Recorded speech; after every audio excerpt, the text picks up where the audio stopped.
Imagine you've had a busy day, long day, you're tired, you're hungry, you're sleepy, you have stresses, you have issues, you have problems. The time for the salah comes, there's so much going on in your mind. There are so many things that you're constantly thinking about, and you're ready to stand in front of the King of Kings, Allah Tabarak wa Ta'ala, Allahu Rabbul Izzah. And you stand there in front, in a congregation of many other people, and you all raise your hands. And at that time when you do that, you tell yourself, Allahu Akbar, that Allah is the greatest. There is nothing more greater than Him subhanahu wa ta'ala. That food that you were thinking about, Allahu Akbar. That work that you were thinking about, Allahu Akbar.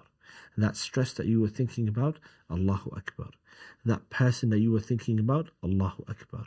That haram you were thinking about, Allahu Akbar. It's a way for you to bring your mind and your heart closer for the prayer, to remember that at this point in time, when you're about to stand in front of Allah Ta'ala, there is nothing more important than Him subhanahu wa ta'ala. If I said Allahu Akbaru min Khalid, if I say Allah is greater than Khalid, that's true and that's a fact, but that doesn't necessitate in the language that Allah is greater than everything else. And so, instead, and that's the comparative form, so instead Allah subhanahu wa ta'ala and the Prophet ﷺ taught us to say what? Allahu Akbar, which means Allah is the greatest. This is the superlative form. We didn't mention any sort of comparison to show that this is superlative and that there is nothing that is greater than Him subhanahu wa ta'ala. Anything that you can think of, Allah Tabarak Ta'ala is greater than that. He is greater than that subhanahu wa ta'ala. But then there is something referred to as superlative, which is I'm not just comparing something with something else, but I'm saying that this is the highest form that it could be. So I'm comparing it with everything and anything that it can be compared to and say that this is of the highest degree. So for example, if I say Muhammad is the greatest. If I said the statement, Muhammad is the greatest. Okay? What that would mean is that because I haven't compared him with anybody, it means there's no comparison. It means he is the greatest. There's no one greater than him. And so you start the salah and you enter the prayer. By the way, it's called Takbiratul Ihram because this is the thing that a person does that starts and initiates their prayer. You're now within the salah. You say Allahu Akbar by reminding yourself that what you're about to do, there is nothing greater than Him subhanahu wa ta'ala. And then sometimes what happens is within the prayer, a person may be distracted. A person might forget. A person's khushu' might go. A person might have wandering thoughts. What happens?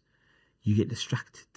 And so how many times within the prayer do we find ourselves being reminded by Allah subhanahu wa ta'ala to say Allahu Akbar? When you go into sujood, into ruku', when you come up, in all of these positions, you are constantly having to remind yourself, Allahu Akbar, in case your mind went off and it wandered. Now imagine if you never understood the meaning of Allahu Akbar. You didn't know what it meant. For you, it's just a robotic move. It was robotic statements. Allah, this messenger chose to say, Allahu Akbar, because I have to remind myself when I come to this prayer that there is nothing greater than Him, Tabarak wa Ta'ala. Allahu Akbar. Min kulli shay. Allah is greater than everything else whatsoever. And then when I'm in the salah and I lose track and I lose sight of what I'm doing, I remember when I say Allahu Akbar and I go into ruku'. Sami Allahu liman hamidah. Rabbana wa lakal hamd. Allahu Akbar, I'm going to sujood. Allahu Akbar, I'm coming up from sujood. Allahu Akbar, I'm going to sujood. Allahu Akbar, I'm coming.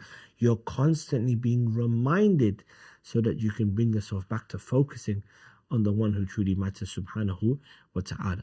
And so that is the meaning of the phrase Allahu Akbar, and that is the connection between the phrase Allahu Akbar that we say within the prayer. If you want to learn the Arabic language, you can check out our Arabic Institute, the School of Arabic, in the bio below, inshallah ta'ala, and start your journey today by learning the Arabic language.